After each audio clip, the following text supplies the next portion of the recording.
This is episode 2 of our podcast for the Dementia by Day podcast about the short film that we made. So again, if you still for some reason have not seen this amazing film, you need to go and find it. You can go to embracingtheirreality.com. You can go to embracetheirreality.com. You can go to the Dementia by Day YouTube and watch it there. You can go to Rachael.Wonderlin.com and then go to the Discover tab and then go to short film. There are a bunch of ways to see it. You can find it on our Instagram. You can find it on Facebook. You can find it on LinkedIn. You can find it. So yes. there's no excuse to not find it. That's all I've got to say about that. So in this episode, we're going to talk about behind the scenes and what we did and that good stuff. And I'll start off by saying it was originally 2 days, and thankfully we whooped it down to 1 day because it's a lot. It's a lot of work. And if you've never been on a film set, which I'm sure a lot of people have not, it's a lot of moving parts, and typically the actors do a lot of sitting. We found out on the last episode, apparently people didn't know that I was an extra in The Sixth Sense, which did happen. But I know from my acting days that you just sit around. You sit around a lot, and the people who do the work are like the crew. Like, everyone behind the scenes does a lot of the work, and mostly the actors sit around. And the hardest part about acting, I think, is getting the energy back up when it's time to go on camera, because a lot of your time is like waiting to be on camera. But we had a whole freaking crew. Who do we have? We had so many people. We had so many people. We had Jessica producing. No, I was producing. You were directing. Yeah, I was directing. Nat was on set, of course. We had our producing in terms of suite. script and like any other random stuff. Everything. Emily was in the cast. We had our four-person cast. Four-person cast. Which also one of our cast members was our executive producer. It was me. Yes, yeah. It was Rachael. And then we had our camera friends. We had Corey Sweezen was our director of photography. Yep. And Corey and I met several times while we were in development for this to figure out our visual language for both of the worlds that we were making, and that was really great. Corey has a great eye and a great approach. And then on our day of filming, we also had Michael Carbo was our sound mixer, and he was also generous with helping the other departments. And Joel Cash was our costume designer, and he brought a really full vision with he has a company, Post-Season Vintage, that really aided the tone of what we were hoping to hit with these two different worlds. And really this beautiful tie that he found in his kit. He's like, this is the hero tie. Yes. This is going to be the thing that ties our two worlds together. And so iconic, that tie. Now it's on the movie poster. It is the movie poster. So we even had somebody do the movie poster. Brett was not on the set, obviously, at the time, but he did our movie poster. Who else do we have? Yeah, Brett Wagner did our movie poster, and I love the movie poster. I'm very happy with I'm very happy. It has the tie. I knew who to ask. Of course, Kyle was on set for a bit and did a lot of the editing of the movie. When I said, who did the short film poster that they did before, Duck Duck, and it was the guy Brett, so I reached out to Brett, and Brett was awesome. He just had so many ideas for the poster. It was so cool because everybody brought their skill set to it. We also had catering. Yes. I got lunch catering with Condado, which is a Mexican place, and I got this woman, Mary, who does, she's called the Mary Chef, MERRIE, and she did our breakfast catering, and then we had snacks. And then we had a lot going on. Lucas Esteves was here too. Lucas. And these are all like people we've collaborated with on other creative projects too, which was really a nice way to tie in that experience of doing 40-hour films and other short projects into something that was a little more intentional and had a clearer message, and being able to kind of come together and make that. And then we shot it all in, I think, a 10-hour day.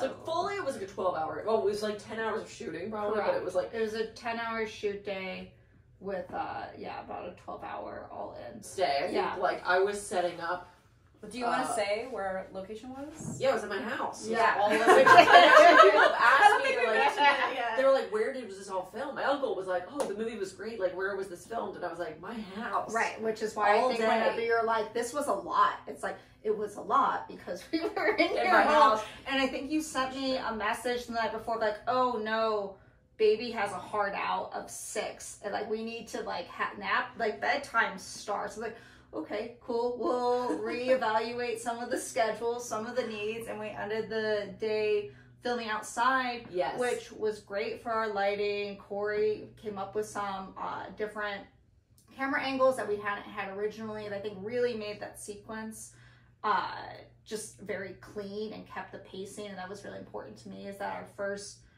beat has this tight pacing, this tight rhythm. And I got home that night with the footage, and I was all set to try and edit this together. I've been learning how to edit, and Kyle had seen the footage from stopping by that day and asked, like, could I edit it, please? I was like, I thought you would never ask. And we had an assembly cut that night, and we had a rough cut out to you, like on that Monday. Yeah. Like, you sent it to me. Yes. On, like, you gave it to me. All of a sudden, you're like, oh, here's the rough cut. I'm like, holy shit. Right. Yeah. It was like a few days later, I was like, wow, okay. I wasn't even expecting this. Great. Yeah. And I sent it to Nat, and she was just like, oh my God, this is, of course, like, we're not, you know, filmmakers. So we see it, we're like, it's ready to go, baby. Like, it's ready to be in the world. It looks done. Kyle showed it to me the first night. He's like, you're going to look at it and you're going to hate it. It's like, no, I'm not going to hate it. And then immediately it was like, this is trash. What have I done? Oh yeah. I was just like so like in my own body of like, what decisions did I make? What, like, could I, That's like, wild. I didn't know yeah, that. and now I love it. And but it is like wild watching your child walk for the first time. That was basically, it is wild. Is that it? I don't actually know that experience. But it felt like, oh, I'm given like this thing now exists, and I'm questioning all the decisions I was making, because there were a lot of changes throughout the day that I was making. There were a lot of things that were schedule dependent, that maybe performance-wise, like, I wish I'd been able to, like, connect a little bit more with Emily or It started John. raining at one point. Right. It started raining at one point while you guys were setting up to go outside. Mm-hmm. And it was like, well, just kidding. So and at that point, I think I was leaving to pick up my son. Yeah. So, like, you guys went upstairs and, like, ended up filming Ray's part in the bathroom. Mm-hmm. But there was that moment where it was like, the schedule, we were actually pretty tight to schedule, like, most of the day. Like, whatever you had written out for the schedule, we were on until kind of like the rain hit. Yeah. And it really rained for a bit. We were starting to go outside, and we just realized this is not going to work. Yeah. I remember when we were coming back from picking up the baby, because I went with Rachael to help her out. There was even like the opposite side of traffic like splashed a puddle onto your windshield that we couldn't even see for a second. It was so chaotic. I'm like, oh my God, we just need to get back. Like, why is this happening right now? The rain was chaotic. I don't know how you were feeling about the day, but it was a lot of you're on, you're off, you're on, you're off. Yeah, it's funny because I've only really been involved in like 48s. You know, I haven't done too much film. 40-hour film festivals. Yes, is what that is. Yeah. Insiders would call it 48-hour film festivals, and typically I'd be on the other side of the camera. So first of all, it was cool to be on like the performer side of the camera. I'd be like, get me things, Where's the fan? Like, I need a fan. I need a fan. Which did not work very well at all. It's not a very good fan. But anyway, what I wanted to say was, so just, being part of it, and I was part of another independent film, just from what the experience that I did have, I just wanted to say, Jessica, how great of a director that you were. That was one of the things, that was very apparent to me was you guys are talking about keeping things on track and your ability to do that while still keeping your cool, keeping everybody going together, and that positivity level stayed for such a long day, meaning everybody was still good to work. And having been on other projects where you have a long day, a 12-hour day, like at the end of that day, people are not okay. People are ready to kill each other. Exactly. Yeah. And I've definitely seen other directors like just not accomplish that, and it's just something that I really appreciated. And also you having coming over and being able to give direction or feedback that was positive. Just wanted to say that I really, really appreciated it. Yeah. That's a lot. And like I hate hearing, I totally get it from a creative standpoint, but I hate hearing that you doubted yourself at any point. I know, literally Nat and I were like, this is great. Yes. No, like I think it was more like you don't know what you don't know until you're on the other side of it. And like one example of why didn't I think of that? We have our mirror shut at the end. That is beautiful. Emily does the transition is based off an action cut, which is Emily looking up into the mirror, and then we cut to the mirror and we see it's Ray and Emily, not Ray and John. That look up Emily gave was an off-camera moment when I was talking to you. That was not a direction-based moment. Interesting. Right, and that was It worked so perfectly. and that was our editor Kyle finding it while he's going through the footage and knowing that was the connection we wanted, but what is that moment? So I think, you know, those are takeaways for me as I'm learning and growing in different crafts. My background is as a script supervisor, and that's been a really creatively fulfilling space, but I'm learning new techniques as a director. And some of that is like, oh, these are pieces of footage that help connect the spaces. And no, we got very lucky. But I think a lot of filmmaking is getting very lucky with the logistics that you have, the team that you have, everybody really creatively collaborating and bringing in that positivity that you talked about. I think the energy trickles down so immediately from the top, and if you're not pumped about what you're doing, then you feel it. You also told me early on, you were like, food is key. So like the budget for this movie was like, I made it up as we went along. It was like, how much do you want to spend? I was like, I don't know, try to keep it around $2,500, which we've definitely gone way over. No, we're way on. Well, I don't Party. know you. Well, Party. okay, I didn't. The party that was. I'm glad. Yeah, I'm party, very glad we had the poster, party. Yes. And wine for party. Yes. Yeah, no, we're definitely. Yes. Sure. Not necessary for the film to be made. Sure. Just for But Yeah. my production budget Your production budget on par. under. Yes. I got, you know, once like the money's gone, I'm sort of like, I parted with it, you know, so Yeah. then, well, and then I sort of like, you know, was giving out, you know, gave a little money here and there, Right, and next yes, thing you know, right. yeah, I'm way over that, but it's Yes. fine, because it came out great. Yeah. Oh yeah, absolutely. I like mentally parted with the $2,500, and then once I got over the hump, I was like, I don't care anymore. But like, we didn't, there was no like, it was just like, what are we gonna do? We're gonna make a movie. Okay, great. And so we made up the budget and stuff as we went along. And you were like, food is important. So I was like, okay. So immediately I thought, like, let's get lunch catered and breakfast catered. And then, you know, we'll have snacks and people will probably be good. And we had plenty of food. And good thing, because, well, Nat and I at one point were like, uh-oh, should we get more food? So glad we did. Yeah. Yeah. We would have had so much Perfect amount. leftover lunch, Mexican food. I get what you're saying, Jess, about the luck thing, and like, I guess there's an element of luck, but you were prepared. You were Yes. so Yeah. prepared, Oh yeah. you Yeah. know, This is like- not in a self-deprecating good. at all. Good, No, good. I'm really. I think there's just a level of creative growth that happens when you make something. You learn how to collaborate in a new way. You know things to look for, and I think directors that I've worked for a lot of first-time directors. I've worked for more established directors, and you can see I got lucky with that previous experience. I know to ask for this here. And very grateful for being able to lean on instincts I already had and have the space to develop new instincts too. Yeah.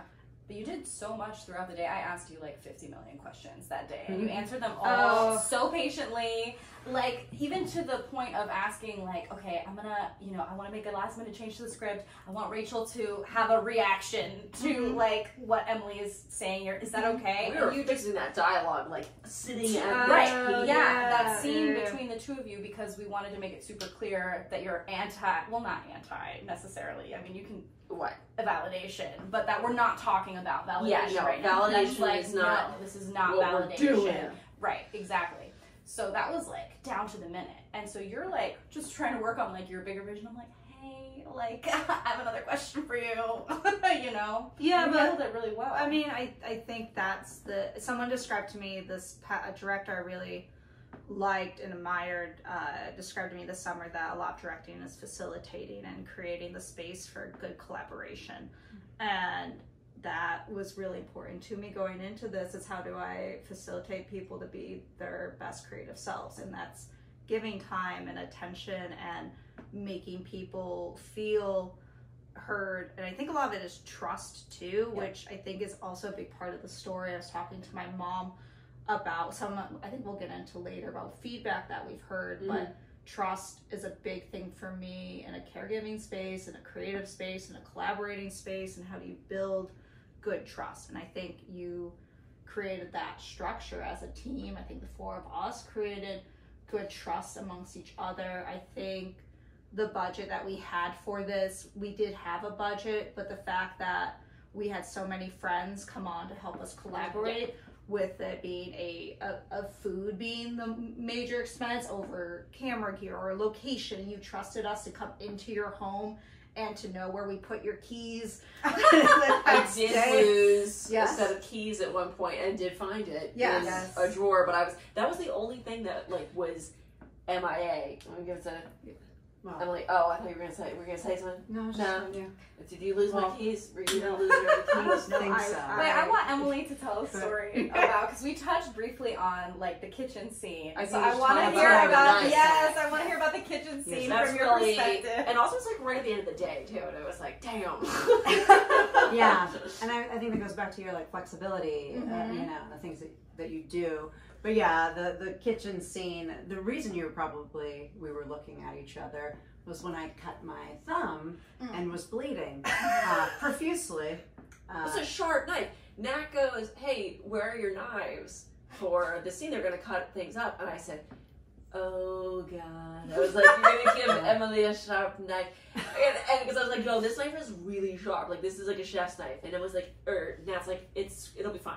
I think I even said, oh, they say that sharp knives are safer than dull knives. Yeah, like, I came back at you with like a walking reason. Upstairs. It's like 30 seconds go by, and I hear Nat, Rachel, do you have a first aid kit? I was like, what happened? I kept saying, Emily cut herself. I said, how? She said, well, she was high-fiving her dad with knives. They were knife high five. They did knife high five. They did a knife high five. You high five with your knives? We were talking about how we were getting ready for the scene, and we both held up our knives and went ting. Yes. High five. Yes. And you like, and I sliced my thumb on his. But it was very, you know, everybody made it work. Because I literally was bleeding and had you were a napkin, like paper towel with on my thumb, and we would, you know, yell action, and I would take it down to cut, and then cut. And I would wrap my thumb back up to stop the bleeding, but I was like, oh, I still have a scar. No. Yeah, that's this. Well, this it's guy, wild. this bump on my finger. Because I cut through my fingernail with that knife. Forever. You did? Yeah, one time I cut through my fingernail with that knife down to the skin. Like, that's serious. That was like a serious knife. Would you say that your website, your film breakdown it is in fact okay to use knives? For people living with dementia. Right. Yeah, so if they're good at using knives. Right, good. Okay, so the disclaimer, as long as you're not high-fiving, then oh my gosh. If your daughter is responsible. Your dementia patients, maybe. Caregivers, questionable. Yeah, person living with dementia, like they're fine to have it, not the daughter. Yes. Yeah, that was a fun moment. But yeah, everybody was like very, like overall it was a really fun day. It was a long day. It was, you know, a tiring day, but it could have been a lot more painful and a lot longer because we had a really good schedule. And you worked around a baby and Ray. Yes, same thing. Yes. Shout out to Ray. Ray was like, I can't be up because we're like, oh, what time are we all getting to the set? Like, I was downstairs getting Sawyer ready, you know, to go to the sitter, and you know, the catering was coming, so like, and trying to manage the dog, and like Ron's getting ready, and Mary, the chef, came at like 7:15. So pretty much like I woke up at like 5:30, like put my makeup on, which I hate doing super early, but like put makeup on, like got kind of dressed, and like went downstairs and started getting situated because then he wakes up. I gotta get him ready, and Mary came, let the dog out so she could come in, set up in the kitchen, and then like I don't know, 30 minutes later, Nat's coming in. She's got ice, she's got coffee, yep. orange juice, whatever else, and then like 15 minutes later, all of a sudden the doors open, like cameras are coming, like things are coming into the house. I'm like, all right, here we go. Like Sawyer's just sitting there like eating his French toast, like. Oh yeah, Hello? I forgot about that. What? Yeah, that was also a whole thing though. The actual door being open for a while because then the AC, the nice cool air, was July. leaving from. Oh yeah, and it was July. It was late July. So it got kind of warm. It was we had the AC blasting, which Emily kept requesting it be colder, and I was like. The problem was, at one point, I mean, we had like, I don't know, 10 to 15 people in the house. That too. I remember putting in front of the freezer at one point. Just like, oh, we were like ice packing you between things. But hopefully any beads of sweat that are visible just translate as like the struggles that I was having emotionally. And not that it was There hot. were no But I'm a visible. sweaty. There were no. The air conditioning was like 60. The air conditioning was set to like 60 degrees in the house. I think it was sweat, and also Rachel saying, "Can you make me less pale?" Yes. Or the two like colorizing yeah. things. We Yes. did colorizing. Yeah, and we as did a part of the both. editing. Yes, and you are glowing, and there's zero sweat. Yes. Yay. So I think shout out. Yeah, I was like, Yeah. I was getting like less white. Oh, like, yes. it was You were dressed so in like a sweatshirt translucent. Yes. Yeah. Oh yeah, we were sort of dressed like it was fall. Yeah. I was okay, but you were like, we were also in like every scene, so Yeah. I was glad that I was like done acting pretty early in the day because also I was like, okay, good, my energy's gonna drop off, and then I had an important business call come in the middle of the take, and I was like, I'm sorry, like we were almost done, but I was like, I gotta go, and Jess is like, oh, okay. We were And on like, your coverage. I wanted an additional angle.